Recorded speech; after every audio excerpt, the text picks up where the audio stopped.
एक बार की बात है, महात्मा बुद्ध एक गांव से होकर गुजर रहे थे।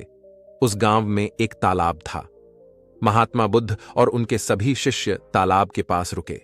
तभी वहां पर एक लड़का अपनी मां के साथ पानी भरने आया। उस लड़के की नजर महात्मा बुद्ध पर पड़ी। वह महात्मा बुद्ध को पहले से ही जानता था। वह जानता था कि महात्मा बुद्ध बड़े ही ज्ञानी है और वह सभी के प्रश्नों का उत्तर देते हैं। वह तुरंत ही महात्मा बुद्ध के पास पहुंचा। उसने महात्मा बुद्ध को प्रणाम किया और कहा, है बुद्ध, मैं अपने जीवन में कुछ बड़ा करना चाहता हूं, लेकिन जब भी मैं कुछ करना चाहता हूं तो वह मुझे संपूर्ण तरह से नहीं हो पाता। मुझे तो कुछ समझ ही नहीं आता कि आखिर मैं क्या गलती कर रहा हूं। इसलिए आज मैं आपसे यही प्रश्न पूछने आया हूं कि लक्ष्य को पाने के लिए ऐसी कौन सी कठिनाइयां हैं जो हमें पार करनी होगी। महात्मा बुद्ध उस लड़के को देखकर मुस्कुराने लगे और उस लड़के से कहते हैं, जब तक तुम अपने लक्ष्य की ओर कदम नहीं बढ़ाओगे तब तक सफलता से जुड़ा हुआ हर एक उत्तर अधूरा है। महात्मा बुद्ध इतना कहकर अपने सभी शिष्यों के साथ वहां से आगे की ओर चल पड़े और वह लड़का भी अपनी मां के साथ वापस अपने घर लौट आया। अगले दिन जब वह लड़का अपनी मां के साथ वापस उस तालाब पर पानी भरने आया तो उसने देखा कि तालाब में जो कमल की कलियां थीं वह पूरी तरह से खिल चुकी है और पूरे के पूरे तालाब में केवल कमल के फूल ही नजर आ रहे हैं। उस लड़के की मां को अपनी आंखों पर यकीन नहीं हो रहा था। इस पर उसकी मां कहती हैं, बेमौसम इतने सारे फूल एक साथ खेलना, ऐसी घटना तो मैं आज तक नहीं सुनी। ऐसा अवश्य ही महात्मा बुद्ध के आने के कारण हुआ है, अर्थात यह उनका ही प्रभाव है। यह सुन वह लड़का सोच में पड़ गया। उसने तुरंत ही तालाब में से एक कमल का फूल तोड़ा और मन ही मन यह सोचने लगा, यदि यह महात्मा बुद्ध के प्रभाव के कारण हुआ है तो मुझे अवश्य ही महात्मा बुद्ध से मिलना चाहिए। शायद हो सकता है कि वह मुझे कुछ प्रेरणा देना चाहते हैं। ऐसा सोचते सोचते उस लड़के ने यह भी मन बना लिया कि वह महात्मा बुद्ध से अवश्य मिलेगा और साथ ही उसके मन में महात्मा बुद्ध की वह आवाज गूंज रही थी कि जब तक तुम लक्ष्य की ओर कदम ही नहीं बढ़ाओगे तब तक सफलता से जुड़ा हर प्रश्न अधूरा है। तभी उस लड़के ने वह कमल का फूल एक छोटे से मटके में रख लिया और उसने मन ही मन यह मन बना लिया कि वह महात्मा बुद्ध से मिलकर रहेगा और उसके मन में जो भी प्रश्न है वह उनसे उनके उत्तर जानकर ही रहेगा। उस लड़के ने तुरंत ही अपनी मां से कहा, मां, मैं महात्मा बुद्ध से मिलने जा रहा हूं। वह अब तक बहुत आगे नहीं निकले होंगे। यदि मैं जल्दी जल्दी चलूंगा तो एक दिन में उन तक पहुंच जाऊंगा और फिर एक दो दिन में मिलकर मैं वापस घर लौट आऊंगा। उसकी मां ने उसे समझाने की कोशिश की, लेकिन वह लड़का नहीं माना। वह तुरंत ही सफर की ओर निकल पड़ा। वह मार्ग पर तेजी से आगे बढ़ रहा था। जल्दी जल्दी चलते हुए उसने बहुत कम समय में अपना गांव पर कर लिया, लेकिन अब वह इसी कारण थकने भी लगा था और उसकी रफ्तार भी धीमी पड़ रही थी। उसे लड़के का जोश भी अब खत्म होता जा रहा था। धीरे धीरे चलते चलते वह जंगल के रास्ते पर पहुंचा और जंगल को देखकर उसके मन में एक डर उत्पन्न हुआ। उसने सोचा कि मैंने आज तक कभी जंगल पार नहीं किया है और इस जंगल में तो कई जंगली जानवर भी हैं। यदि मैं रास्ता भटक गया तो मैं महात्मा बुद्ध तक कभी नहीं पहुंच पाऊंगा और यदि मैं किसी गलत रास्ते पर चला गया तो मुझे कम से कम 2 दिन और लगेंगे महात्मा बुद्ध तक पहुंचने के लिए, और यदि वह मुझसे बहुत आगे निकल गए होंगे तो मुझे बाकी रास्ते भी पता नहीं चल पाएंगे और फिर मैं उनसे कभी नहीं मिल पाऊंगा। वह लड़का इसी सोच में पड़ा हुआ था। तभी उसने देखा कि इसी रास्ते से एक घुड़सवार आ रहा था। लड़के ने उस घुड़सवार से कहा, भाई, मुझे जंगल पार करवा दीजिए। मुझे महात्मा बुद्ध से मिलना है। मुझे यह कमल उन्हें देना है। क्या आप मुझे जंगल पार करवा सकते हैं? इस पर वह घुड़सवार कहता है, बेटा देखो, मैं तुम्हें ले तो नहीं जा पाऊंगा, लेकिन मैं तुम्हारी मदद जरूर कर सकता हूं।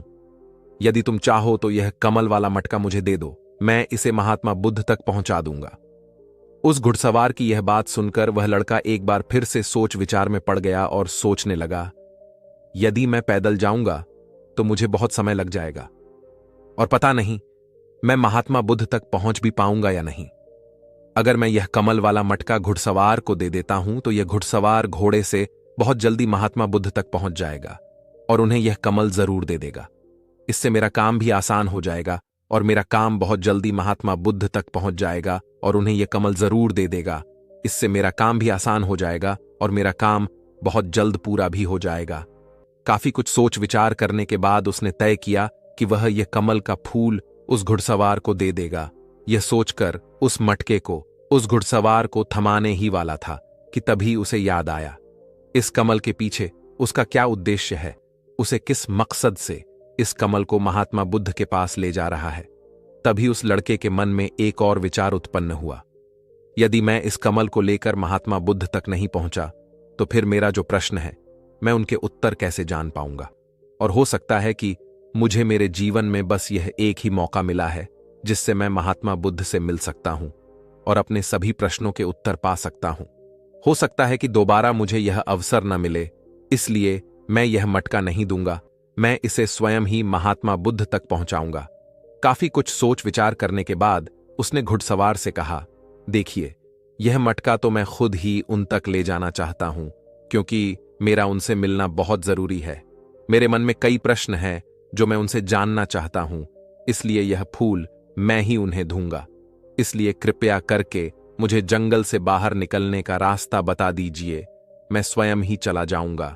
इस पर उस घुड़सवार ने उस लड़के को जंगल से बाहर जाने का रास्ता बता दिया और वह उस मार्ग पर आगे की ओर बढ़ता चला। वह जल्दी जल्दी मार्ग में आगे बढ़ रहा था और देखते ही देखते शाम का वक्त भी होने को आया था। तभी उस लड़के के मन में एक और विचार आया और वह यह सोचने लगा, यदि शाम के वक्त मैं इस जंगल में भटक गया तो मेरा क्या होगा, मैं महात्मा बुद्ध तक कैसे पहुंच पाऊंगा, और अगर मैं उनसे नहीं मिल पाया तो मेरी यात्रा तो बेकार हो जाएगी। इससे तो अच्छा होता कि मैं उसे घुड़सवार को ही यह मटका दे जाता, वह उसे महात्मा बुद्ध तक अवश्य पहुंचा देता। मुझे तो घर लौट जाना चाहिए था, यही मेरे लिए बेहतर होता। इस प्रकार के उस लड़के के मन में तरह तरह के विचार उत्पन्न हो रहे थे। ऐसा होगा तो क्या होगा, वैसा होगा तो क्या होगा, यदि मैं भटक गया तो क्या होगा। तभी उस लड़के ने उस कमल की ओर देखा। उसे कमल से ही उसे महात्मा बुद्ध की याद आई। महात्मा बुद्ध के चेहरे पर वह असीम शांति थी। उसे महात्मा बुद्ध की वह मुस्कान याद आई। तभी उसके मन में एक और विचार उत्पन्न हुआ, जिनके आने से हमारे तालाब में अनेकों फूल खिल गए, जिसके साथ होने से हमारे मन को प्रेरणा मिलती है, जिनके चेहरे पर वह असीम शांति है जिसे मिलकर मेरा मन शांत हो जाता है। यदि मैं उनसे मिल पाऊं तो मुझे कितना कुछ सीखने को मिलेगा। ऐसा सोचते ही उसके मन में एक बार फिर से महात्मा बुद्ध से मिलने की प्रेरणा जाग उठी और वह निश्चिंत होकर अपने मार्ग में आगे की ओर बढ़ता चला जा रहा था। काफी दूर आगे चलने के बाद जंगल खत्म होने लगा। तब उसने महसूस किया कि जब वह अपने इस यात्रा का उद्देश्य याद करता है, जब यह याद करता है कि वह महात्मा बुद्ध से क्यों मिलना चाहता है, तब उसकी राह की मुश्किलें कम होने लगती हैं।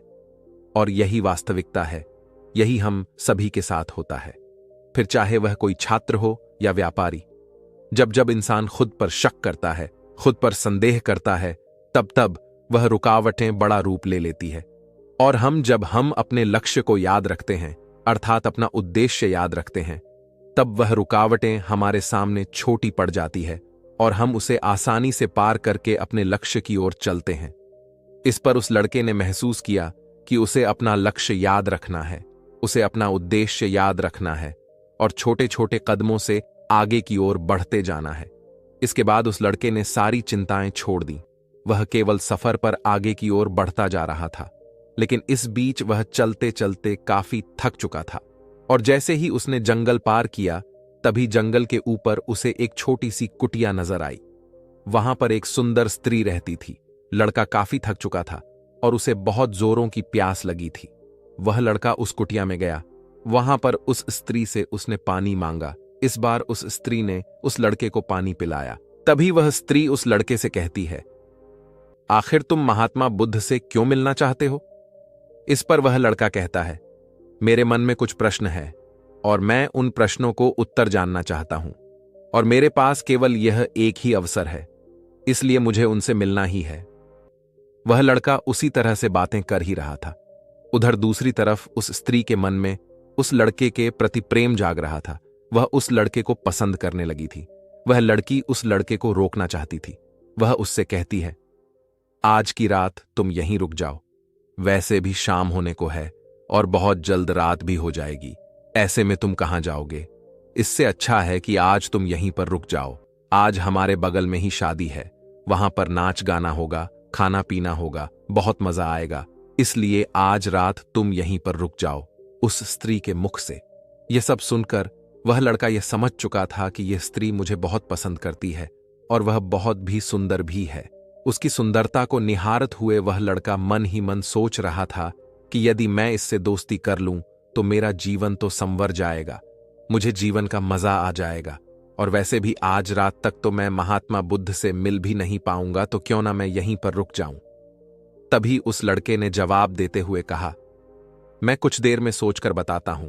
लड़का इस विषय पर सोच ही रहा था कि तभी उसके मन में एक बार फिर से महात्मा बुद्ध की वह बात याद आ गई और उसे यह एहसास हुआ कि मैं इतनी दूर से यहां पर क्यों आया हूं। उसने मन ही मन खुद से प्रश्न किया, क्या मैं यहां पर इतनी दूर इस लड़की से मिलने के लिए ही आया था?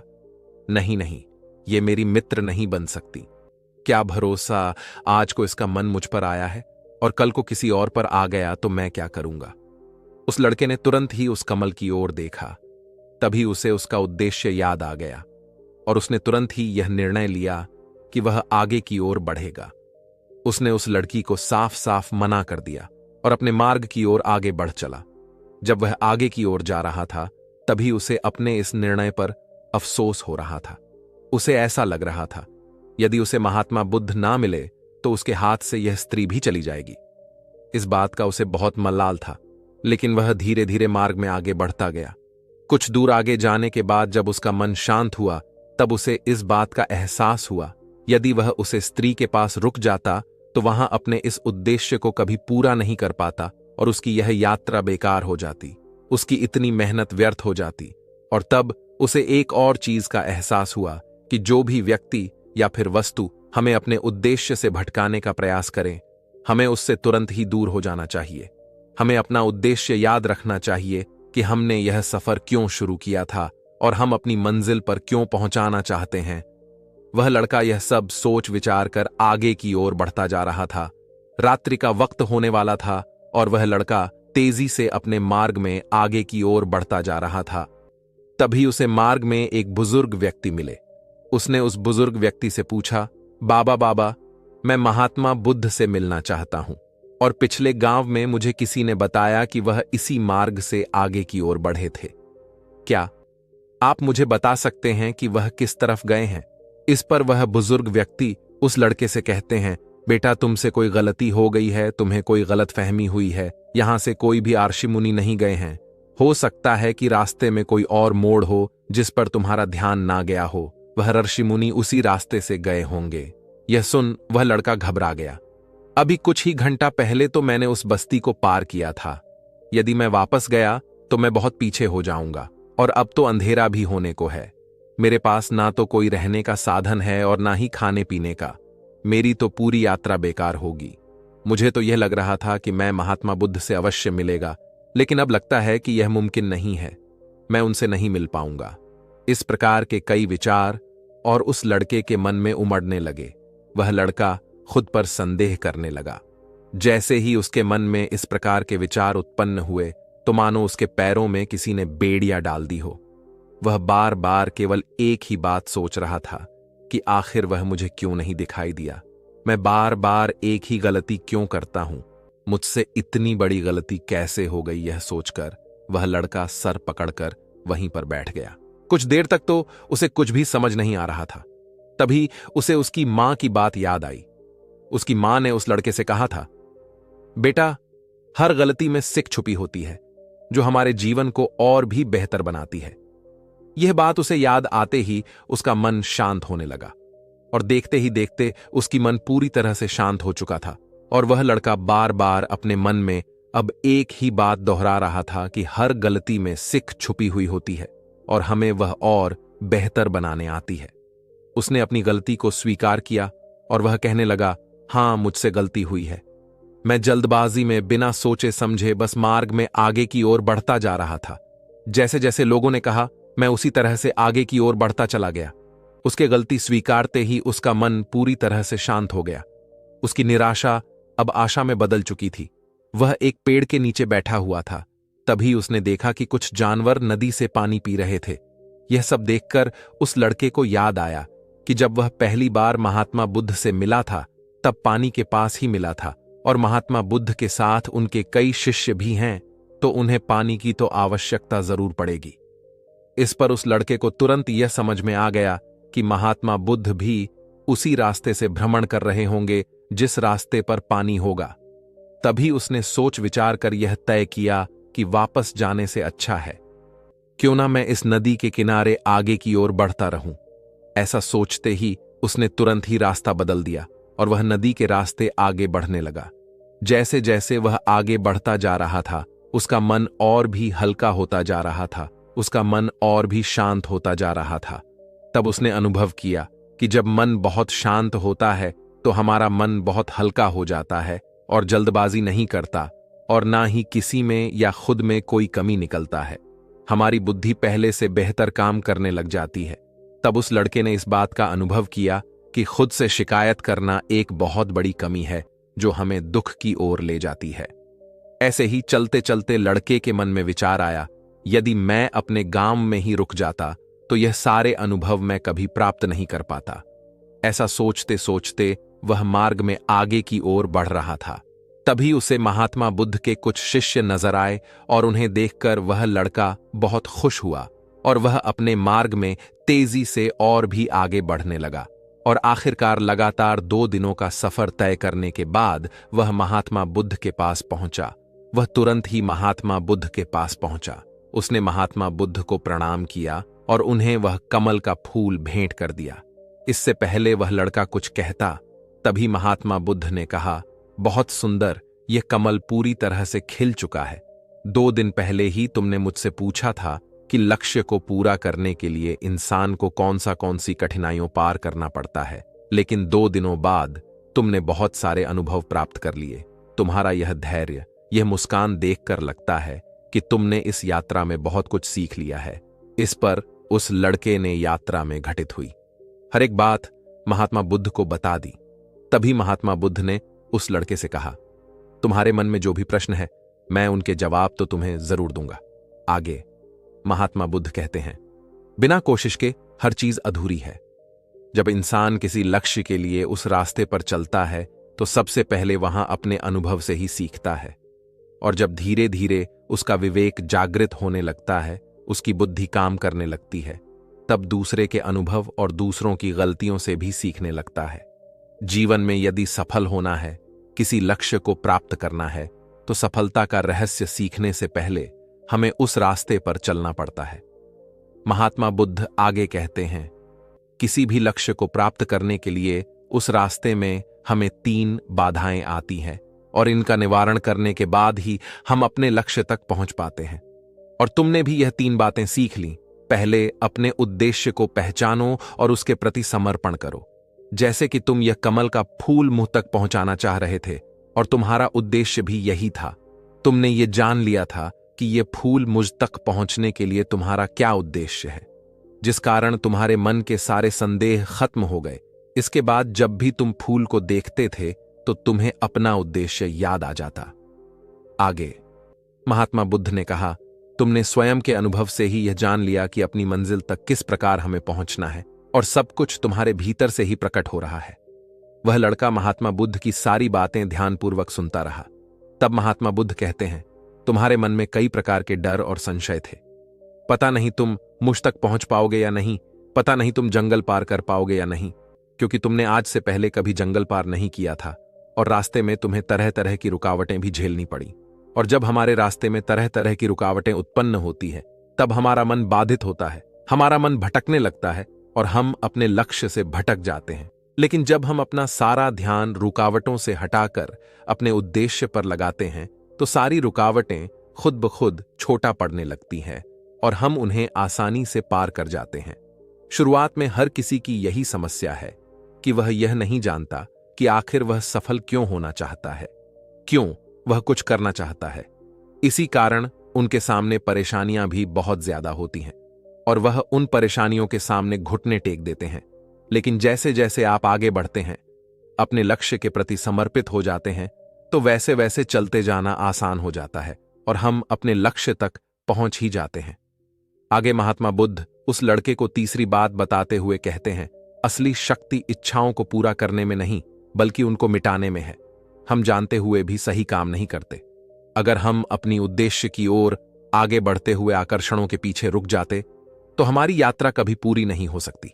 इसलिए जैसे कि इस यात्रा के दौरान तुमने फूल हमेशा अपने साथ रखा, अपने पास रखा, वैसे ही उद्देश्य से भी हमेशा सामने रखना चाहिए। हमारा लक्ष्य हमेशा हमारी आंखों के सामने होना चाहिए। इससे हमें निर्णय लेने में आसानी होती है। अन्यथा हमारे मन का संदेह, हमारी मन की शंका हमें कभी भी सही निर्णय नहीं लेने देता और वह हमें मन की उलझनों में फंसा कर रख देती है। इसलिए संदेह के प्रति सचेत रहे। आगे गौतम बुद्ध उस लड़के को समझा बुझाकर उसे विदा कर दिया। इस कहानी से क्या सीखने को मिला, कमेंट सेक्शन में जरूर बताएं और हां, इस चैनल को सब्सक्राइब जरूर कर लें। प्राचीन समय की बात है। जापान में एक बहुत ही प्रसिद्ध बौद्ध भिक्षु रहा करते थे। उनका नाम रिसाई था। रिसाई अकेले रहते थे। दुनिया के शोर शराबा से दूर जंगल में वो रहते थे और वह बड़े ही ध्यानी और प्रभु भक्ति व्यक्ति थे। इसलिए वह पूरे जापान में बहुत अधिक प्रसिद्ध थे। एक दिन एक राजकुमार देसाई के पास आया और बोला, हे प्रिय भिक्षु, मैं हमेशा थका हुआ और निराशा और परेशान महसूस करता हूं। मेरा मन बहुत परेशान रहता है। हालांकि मेरे पास सब कुछ है, दौलत, शोहरत, सुख सुविधा जो हर व्यक्ति चाहता है या पाने की इच्छा करता है, लेकिन फिर भी मेरे अंदर इतनी अशांति और चिंता क्यों है? रिसाई ने उसकी बात बहुत ही ध्यानपूर्वक सुनी और कुछ सोचने के बाद कहा, तुम इस प्रश्न का उत्तर जानते हो। तुमने कभी इस प्रश्न को हल करने की कोशिश नहीं की है। रिसाई ने आगे कहा, मैं एक रिसर्च करना चाहता हूं।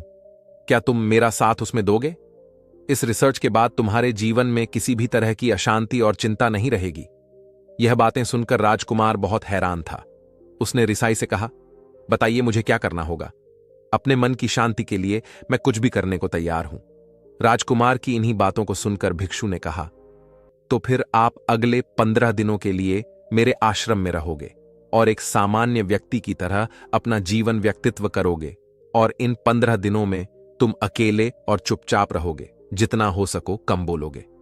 राजकुमार उस भिक्षु की बातें सुनकर सहमत हो गया। पहले दिन राजकुमार को लगा कि उसका मन सामान्य से अधिक परेशान और विचलित है। उसके मन में तरह तरह के विचार आ रहे थे और वह आम लोगों की तरह जीवन जीने में असहज महसूस कर रहा था। उसे अंदर से बोलने की इच्छा हो रही थी, लेकिन वह चुपचाप रहा। उसके मुंह से एक भी शब्द नहीं निकला, बस मन मारकर चुपचाप बैठा रहता।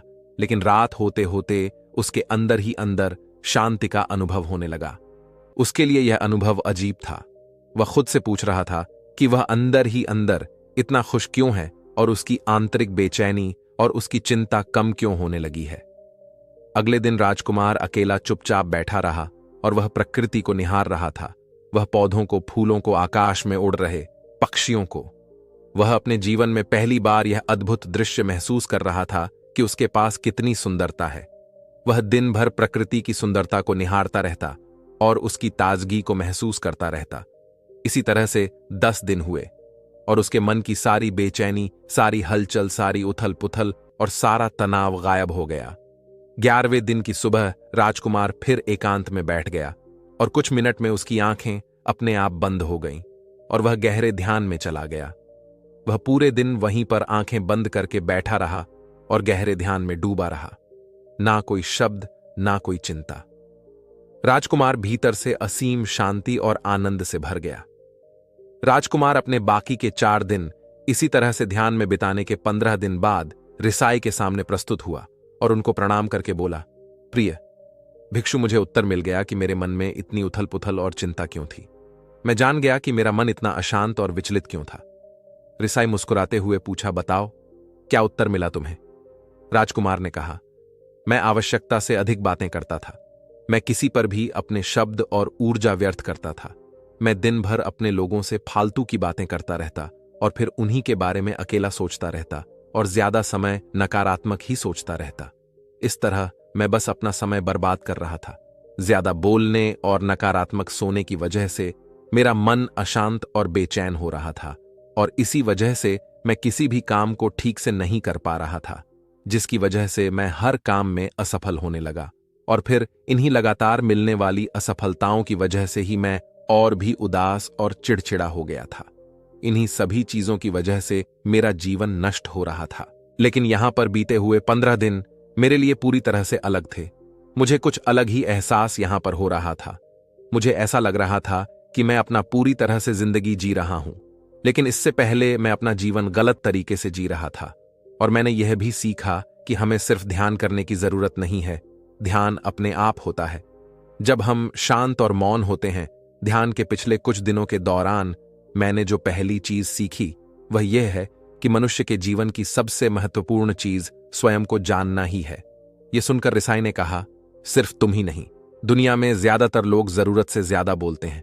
आज भी लोग ज्यादातर समय केवल एक दूसरे को नीचा दिखाने के लिए ही बोलते हैं। कुछ लोग ना चाहते हुए भी बातें करते हैं और अपना जीवन बर्बाद कर लेते हैं। रिसाई ने राजकुमार को चुप रहने का महत्व समझाते हुए कहा, एक बार गौतम बुद्ध से उनके शिष्यों ने पूछा, प्रिय बुद्ध, आप ज्यादा समय चुप क्यों रहते हैं? बुद्ध ने कहा, क्योंकि चुप रहने से व्यक्ति अंदर से आनंद शांति की गहराइयों में होता है। मौन अपने भीतर की ओर उतरने की पहली सीढ़ी है। मौन के बिना स्वयं को जानना असंभव है। स्वयं को जानने और समझने का पहला नियम है कि मौन हो जाओ, उतना ही बोलो जितना अत्यंत आवश्यक हो। बेफिजूल की बातें करना छोड़ दो। तुम अचानक पाओगे कि 90% से भी ज्यादा लोग व्यर्थ ही ज्यादा बोलकर अपना समय बर्बाद कर रहे हैं। न बोलने का कोई भी नुकसान नहीं है, लेकिन यदि आप ज्यादा बोलते हैं तो आप अत्यधिक गलती कर देते हैं। अगर व्यक्ति कम बोलना शुरू कर दे तो दुनिया की 90% मुसीबतें कम हो जाएंगी, झगड़े फसाद कम हो जाएंगे, उपद्रव काम हो जाएंगे। अगर लोग चुप रहना सीख लिए तो संसार की बहुत सारी समस्याएं हैं। बहुत सारा उपद्रव सिर्फ बोलने से पैदा होता है। सारी बात मौन सीखने की है। जब तुम नहीं बोलते तब तुम एकांत में अकेले हो गए, भीड़ में भरे बाजार में खड़े होकर भी नहीं बोलते। हिमालय की शिखर में पहुंच गए। जिसे मौन की कला जान ली वह भीड़ में भी अकेले होने की कला जान लेता है। एकांत में तो आदमी स्वर्ग में है, दूसरे की उपस्थिति ही बेचैनी पैदा करती है। पहले तुम्हें चुप रहने की शक्ति को धारण करना होगा। इससे तुम अधिकतर ऊर्जा को बचा लोगे और फिर उस स्थिति में पहुंच जाओगे कि तुम कभी भी ज्यादा नहीं बोल पाओगे। अगर तुम किसी की यहां पर जा रहे हो और परेशान हो जाओ तो ऐसे में उचित है कि आंखें बंद कर लो और अपने में खो जाओ।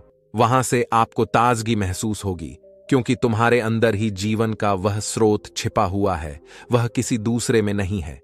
इसके बाद राजकुमार उन रिसाई से पूछते हैं, आखिर कौन हमें अपने अंदर तक ले जाएगा? यह बातें सुनकर रिसाई कहते हैं, तुम्हें स्वयं ही अपने अंदर उतरना होगा और वहीं से परम राज्य जीवन का आनंद ले पाओगे। आनंद का यहीं से जन्म हुआ है, यहीं से तो मौत में डूब जाओगे। यही तुम्हारा सूरज उदय होगा और यहीं से अस्त होगा।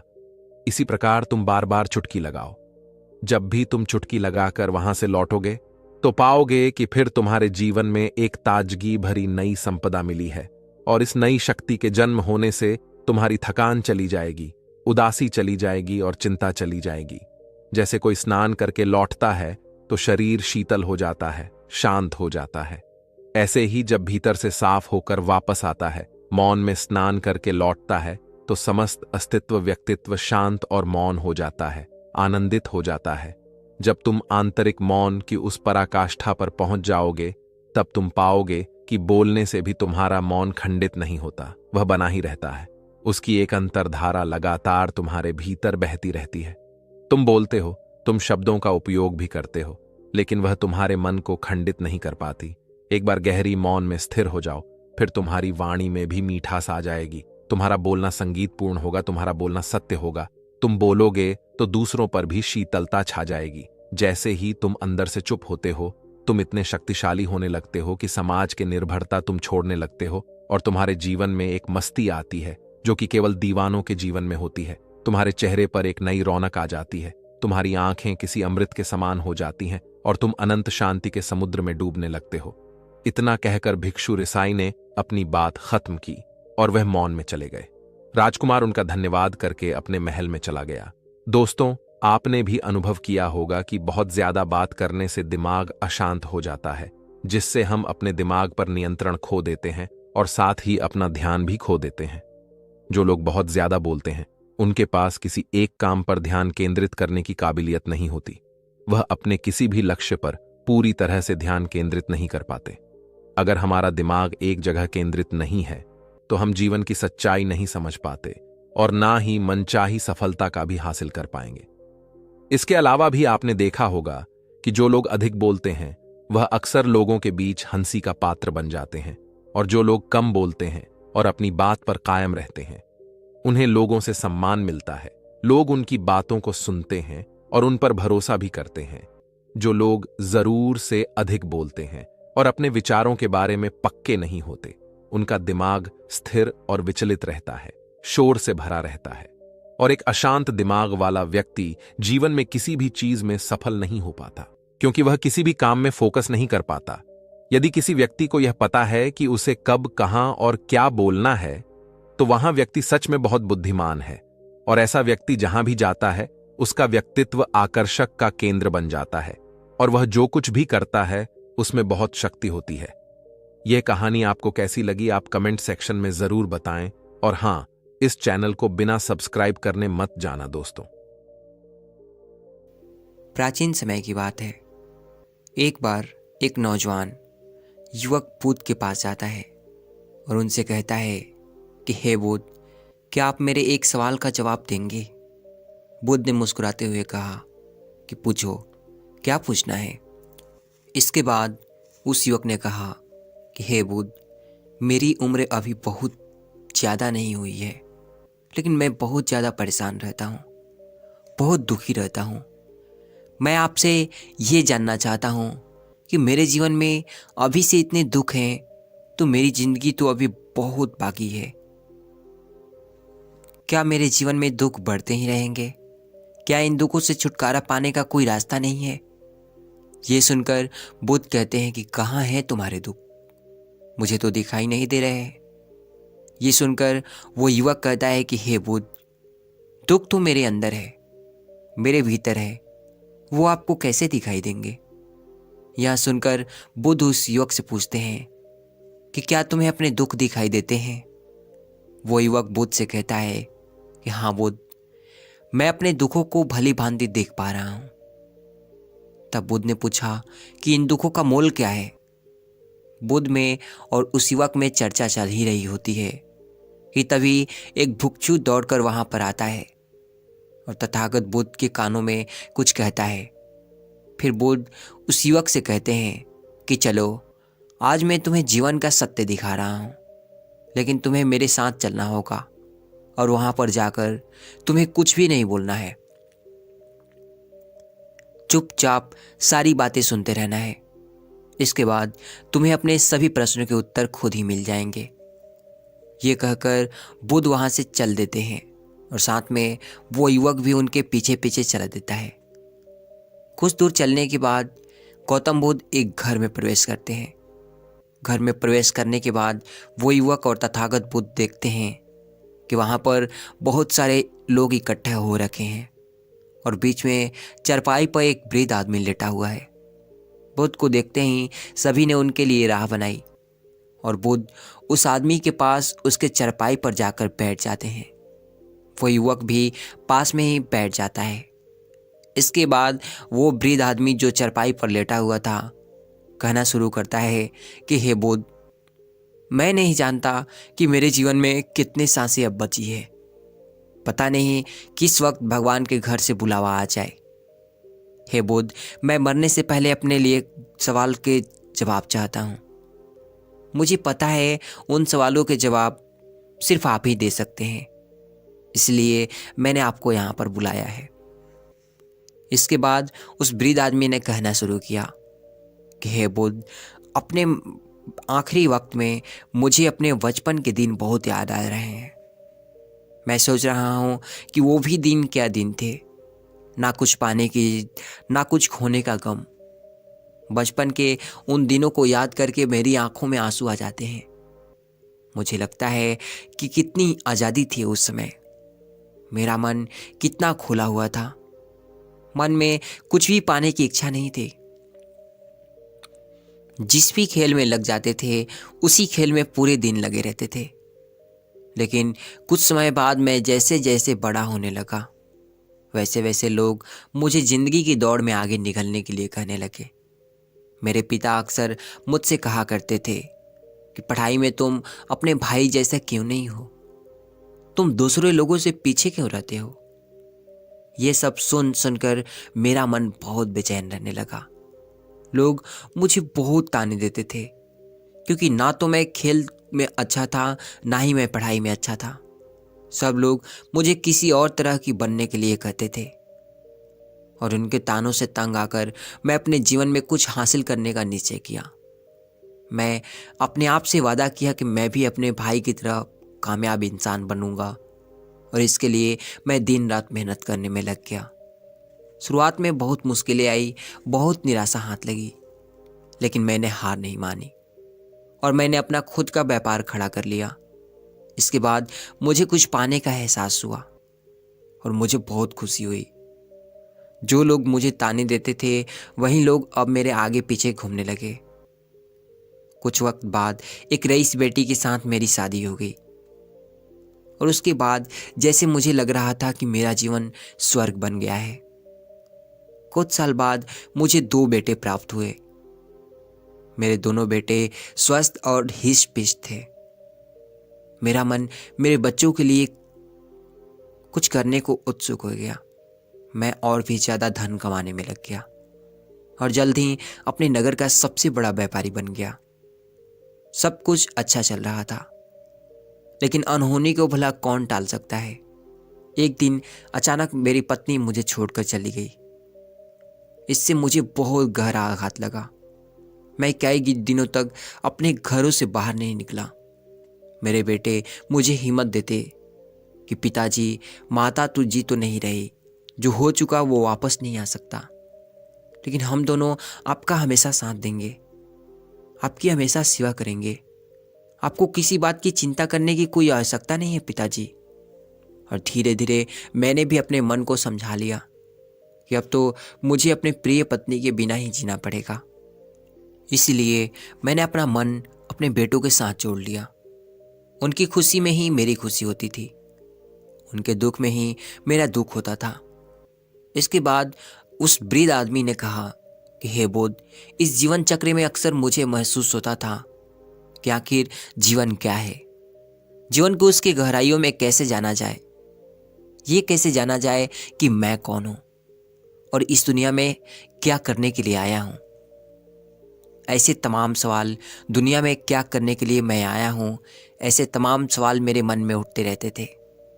और मुझे आपके बारे में भी पता चला कि बुद्ध ऐसी ध्यान का तरीका बताते हैं जिससे जीवन का मतलब समझ आ जा सकता है। लेकिन पहले मैं सोचता रहता था कि मैं अपने जीवन से दुखों और परेशानियों को दूर कर देता हूँ, उसके बाद ध्यान में अपना पूरा मन लगाऊंगा। और यही सोच सोचकर मैं कभी ध्यान नहीं कर पाता था। धीरे धीरे वक्त बीतता रहा और आखिर में उम्र ढलने के बाद मैं बीमार पड़ गया। वैसे मेरे जीवन में कोई कमी नहीं रही। मेरे बेटों ने मेरा अच्छा साथ दिया। मैंने जीवन में बहुत कुछ हासिल भी किया, लेकिन अब मैं अपने जीवन में पीछे मुड़कर देखता हूँ तो मुझे एहसास होता है कि मेरे बचपन के दिन ही सबसे प्यारे दिन थे। तब उस वृद्ध आदमी ने बुद्ध से पूछा, मैं चंद घड़ियों का मेहमान बचा हूँ, मैं जानता हूँ, लेकिन क्या आप मुझे कुछ ऐसा सूत्र बता सकते हैं जिससे कि मैं सुकून से मर सकूं, मेरे मन के सारे सवाल जवाब शांत हो जाए और मैं जीवन का असली मतलब समझकर मर सकूं। ये सुनकर बुद्ध ने कहा कि हर इंसान को बचपन के दिन प्रिय क्यों लगते हैं, क्योंकि उस समय उसे कोई भी चिंताएं नहीं रहती। वो आजाद होता है, उसके मन में कोई लालसा नहीं होती। वो जिस काम में भी लगता है उसी में मग्न हो जाता है। लेकिन जैसे जैसे इंसान की आयु बढ़ने लगती है वैसे वैसे उसकी इच्छाएं, उसकी कामनाएं दिन ब दिन बढ़ती चली जाती है और इसलिए अक्सर इंसान भविष्य की तैयारियों में लग जाता है और फिर अतीत के बारे में सोचता रहता है और वो वर्तमान में जीना भूल जाता है। और वहीं अगर हम किसी छोटे बच्चे को देखें तो उसके लिए कोई भविष्य या कोई अतीत नहीं होता। उसके लिए बस केवल वर्तमान होता है और इसीलिए वो वर्तमान में पूरा आनंदित होकर रहता है। तुमने अपना पूरा जीवन कामयाबी, अपने बेटों, अपने पत्नी और अपने भविष्य की योजनाओं में ही बिता दिया और तुम हमेशा यही सोचते रहे कि पहले मैं अपने जीवन को व्यवस्थित कर लेता हूँ, उसके बाद सत्य की खोज करूँगा, उसके बाद ध्यान करूँगा। लेकिन हम ये भूल जाते हैं कि कल कभी नहीं आता। भविष्य की योजनाएं कभी पूरी नहीं होती। जब एक योजना पूरी होती है तो हमारा मन दूसरी योजना बना लेता है और इस प्रकार जीवन चक्र चलता रहता है। और जब आखिरी समय में मृत्यु तुम्हारी सैया पर लेटी होती है तो तुम्हें एहसास हो रहा है कि मैंने जीवन में कुछ भी हासिल नहीं किया। अब तुम्हें लग रहा है कि मैंने जीवन में जो कुछ भी किया उसमें से एक सुई भी तुम अपने साथ नहीं ले जा सकते। अगर यही बात तुम उस वक्त समझ लेते तो मृत्यु कभी निश्चित होकर नहीं आती, वो तो कभी भी आ सकती है। अगर ये बात उस वक्त तुम्हारा मन समझ लेता तो तुम इसी वक्त ध्यान और सत्य की खोज में लग जाते। तुम कुछ ऐसी चीज खोज करने की कोशिश करते जो तुम्हारे साथ जा सके, जो तुम्हें परिपूर्णता से मरने का मार्ग दिखा सके। उस वृद्ध आदमी ने हाथ जोड़कर बुद्ध से कहा कि हे बुद्ध, ये तो मैं नहीं जानता, या ये तो मैं जानता हूं कि मुझसे गलतियां हुई है। मैंने अपने जीवन को सार्थक रूप से जिया ही नहीं और इस बात का मुझे बहुत गहरे में एहसास हो चुका है। लेकिन मैं आपसे फिर से वही सूत्र जानना चाहता हूँ, जो कि क्या है कि मैं अभी परिपूर्णता के साथ नहीं हूँ। क्या मुझे कोई सत्य की झलक नहीं मिल सकती? यह सुनकर बुद्ध ने उस आदमी का हाथ सहलाते हुए कहा कि अब तो जीवन में एक ही सूत्र समझने लायक है, और वो सूत्र है कि तुमने जीवन में जो भी पाया या खोया, जो कुछ भी खोया, वो सब यहीं पर छोड़कर चले जाओ। उसे अपने मन के साथ जोड़कर मत ले जाओ। अपने मन में ये भाव करके जाओ कि तुमने अपने जीवन में बहुत कुछ सीखा। वास्तविकता में तुमने अपने जीवन में बहुत प्रगति की है, क्योंकि तुमने ये जान लिया है कि जीवन में कुछ सार्थक नहीं है, और ये जानना भी बहुत बड़ी उपलब्धि होती है। लोग जीवन भर जीते जीते मर जाते हैं, लेकिन उन्हें जीवन की निरर्थकता के बारे में कोई पता नहीं चल पाता। इसलिए अभी अपने मन के सारे सवालों को मिटा दो और ये भाव पैदा करो कि जीवन में जो कुछ भी जानने जैसा था वो मैंने जान लिया है, और अब जीवन में कुछ भी जानने जैसा नहीं बचा है। जब तुम इस भाव, इस बोध से भर जाओगे तो तुम बिल्कुल खाली होकर मृत्यु को प्राप्त हो जाओगे। और वास्तविकता में यही मरने की कला होती है। हमने जीवन में जो कुछ भी पाया, जो कुछ भी खोया, वो इसी दुनिया का था और वो यहीं पर रह जाएगा। हमारे साथ कुछ भी नहीं जाएगा। हम खाली जाएंगे, हम बिल्कुल खाली जाएंगे। और जो लोग अपने मन से बिल्कुल खाली होकर जाते हैं, वास्तव में उनके अंदर ज्ञान का दीप जल जाता है और वो आगे चलकर दूसरे जन्मों में निर्वाण की स्थिति प्राप्त कर लेते हैं। लेकिन उससे पहले तुम्हें इस जीवन की निरर्थकता को समझना पड़ेगा। यहाँ पर कुछ भी पाना या कुछ भी खोना कुछ मायने नहीं रखता। उसके बाद बहुत देर तक उस वृद्ध ने कोई सवाल नहीं पूछा और वो मुस्कुराते हुए मृत्यु को प्राप्त हो गया। इसके बाद बुद्ध ने उस नौजवान युवक से पूछा कि क्या तुम्हें अपने सवालों के जवाब मिले, और मिले तो तुम्हें क्या जवाब मिले, सभी को बताओ। उस युवक ने कहा कि बुद्ध, मुझे अपने सवालों के जवाब मिल गए हैं। इस वृद्ध आदमी के जीवन चक्र से मैं समझ गया हूं कि जीवन में कुछ भी पाने जैसा नहीं होता। सुख हो या दुख हो, सब कुछ यहीं पीछे रह जाता है, और हम अगर इसी चक्र में फंसे रह जाएंगे तो जीवन के साथ सत्य को कभी नहीं जान पाएंगे। इसीलिए जीवन में सुख दुख तो चलते ही रहेंगे। इसके साथ साथ चलते हुए भी हमें सत्य की खोज करनी पड़ेगी। लेकिन बुद्ध, मेरे जीवन में अब भी एक सवाल बाकी है जिसका जवाब जानना सबके लिए बहुत ज़्यादा ज़रूरी है। मेरा सवाल है कि मैं ध्यान की यात्रा करने के लिए बहुत प्रेरित हुआ हूँ, लेकिन मुझे कोई मार्ग नहीं पता। ध्यान कैसे किया जाता है, बुद्ध ने कहा कि ध्यान की सभी प्रक्रियाएं तुम्हें होश में लाने के लिए ही बनी है, तुम्हें वर्तमान में लाने के लिए ही बनी है। अगर तुम किसी भी काम को पूरी उपस्थिति के साथ, पूरे एकाग्र भाव से अपने आप को पूरी तरह से इकट्ठा करके कर सकते हो तो तुम ध्यान में ही होते हो। लेकिन हमारा ध्यान इधर उधर भटकता रहता है। अपना काम करते करते वर्तमान में रहने के लिए मैं तुम्हें एक छोटी सी विधि बताता हूँ, जिसके जरिए तुम अपना काम भी कर सकते हो और ध्यान भी कर सकते हो। जब भी तुम चलते फिरते हो, उठते बैठते हो, अपनी सांसों पर ध्यान लगाना शुरू करो। सांस किस नाक से आ रही है, किस नाक से जा रही है, किस नाक से टकरा रही है, सिर्फ तुम उसके साक्षी भर हो जाओ। सिर्फ तुम उसको देखते रहो। कुछ भी काम कर रहे हो, चल रहे हो, फिर रहे हो, खाना खा रहे हो, सिर्फ अपनी सांसों पर ध्यान लगाओ। और ये वक्त करते वक्त तुम्हें महसूस होगा कि तुम्हारा दिमाग, तुम्हारा विचार तुम्हारे इधर उधर ले जाते हैं। लेकिन थोड़ी देर बाद तुम्हें होश आएगा कि तुम्हें अपने सांसों पर ध्यान लगाना है और तुम्हारा ध्यान फिर से सांसों पर टिक जाएगा। और धीरे धीरे जब तुम अपने विचारों को देखने लगोगे तो तुम पाओगे कि तुम्हारे विचार विलीन हो रहे हैं। तुम्हारे अंदर बस एक खाली मैदान बचा हुआ है।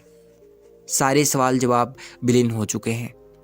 इसके बाद बुद्ध ने कहा कि सांसें जो होती हैं वो वर्तमान में होती हैं, ना ही वो भविष्य में चलती हैं, ना ही अतीत में चलती है। वो वर्तमान में होती है, वही वर्तमान स्थिति होती है।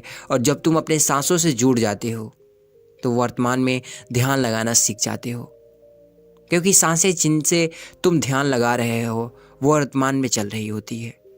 इसके बाद धीरे धीरे कदम दर कदम तुम्हें ध्यान का खुद ही एहसास होने लगेगा। फिर तुम जो भी काम करोगे उसमें तुम्हारा चित्त लगा रहेगा। तो शुरुआत वहीं से करो जहाँ पर तुम हो। यहीं से, अभी से तुम अपने सांसों को पकड़ना शुरू कर दो। तो दोस्तों, इस कहानी से आपको क्या सीखने को मिला कमेंट में ज़रूर बताना। और इसी तरह अगली कहानी आप सुनते रहिए और अपना ज्ञान बढ़ाते रहिए। धन्यवाद।